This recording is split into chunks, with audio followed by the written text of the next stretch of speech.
బంగారు గుడ్డు. ఒక గ్రామంలో సోము అనే వ్యక్తి నివసిస్తూ ఉండేవాడు.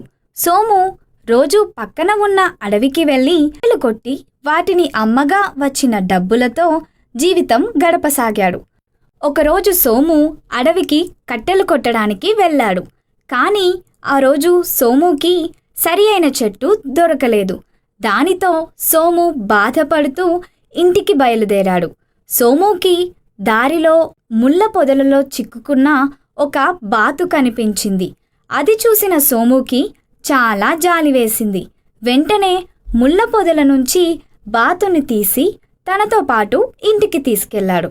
ఆ రోజు కట్టెలు కొట్టకపోవడంతో సోము పస్తులుండవలసి వచ్చింది. సోము పేదరికం చూసిన బాతుకి బాధేసింది.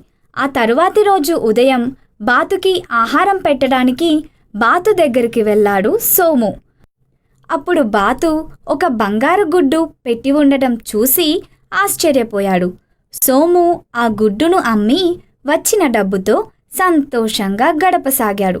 కొన్ని రోజులకు సోము బాగా ధనవంతుడయ్యాడు.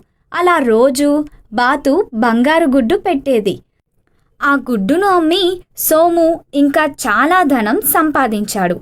సోముకి రోజు గుడ్డు కోసం ఎదురు చూడడం నచ్చలేదు. సోము భార్య సోముతో, మనం బాతుగుడ్ల కోసం ఎదురు చూడడం ఎందుకు? దాని పొట్టలో చాలా బంగారు గుడ్లు ఉంటాయి.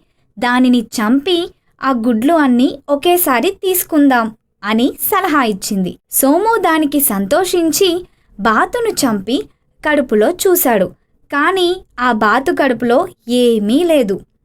సోము అతని భార్య తమ అత్యాశకి బాధపడ్డారు.